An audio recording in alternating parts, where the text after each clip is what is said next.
faire ce que je pourrais appeler une parenthèse, en tout cas mettre l'accent sur un certain nombre de points qui concernent notre commune ici de Lina, mais plus largement l'ensemble des communes de notre secteur, de notre département et de notre région. Voyez-vous, à Lina, nous avons une route nationale. C'est plutôt banal, beaucoup de communes sont comme nous, ici en France. Mais sur la route nationale 20, il n'y a rien eu de fait depuis 30 ans.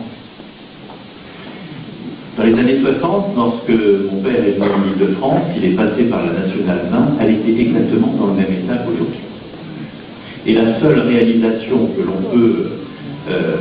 dont on peut se souvenir qui ait été réalisée ces dernières années, il s'agit du feu, du croisement à feu, au carrefour nord de Lina, qui a été réalisé en 1997, que nous avons fait avec le soutien du sénateur Vert, c'était il y a 13 ans. Aujourd'hui, on ne voit pas non plus grand-chose bouger. Les études sont en cours, c'est vrai, les discussions aussi. Lorsque l'on obtient quelques financements pour financer les études, on a l'impression qu'on nous fait un cadeau admirable. Eh bien, cette situation, voyez-vous, n'est pas normale. Lorsque l'on ne peut pas prendre la nationale 20, on se dirige tout naturellement sur les transports en commun. Et donc, on va à Brétigny-sur-Orge ou à Saint-Michel-sur-Orge prendre le RER ligne C. Eh bien, voyez-vous, quand vous prenez le RER, ici, en Île-de-France, vous avez moins de chances d'arriver à l'heure que si vous preniez un taxi brousse entre Bamako et Pétaka. Pétaka étant la commune avec laquelle nous sommes jumelés ici ou même.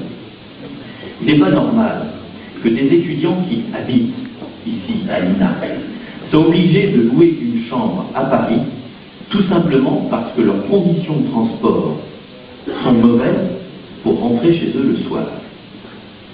Il n'est pas normal non plus que l'on nous mette encore plus d'avions au-dessus de la tête, même si on nous jure qu'ils vont passer plus haut. Et voyez-vous, encore ce matin, je lisais dans le journal Le Parisien, qui est un très bon journal, comme le Républicain d'ailleurs,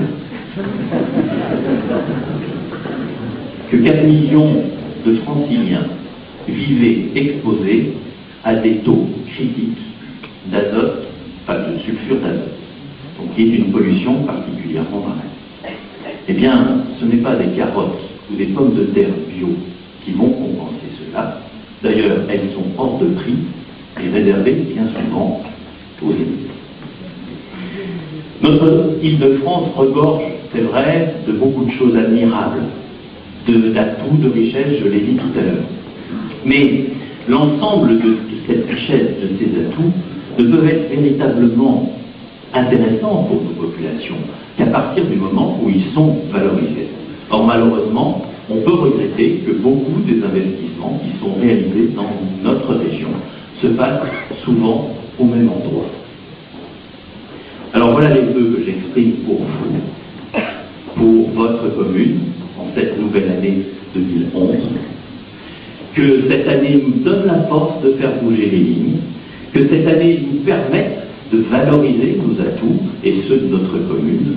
Je vous souhaite en tout cas à toutes et à tous une excellente année 2011.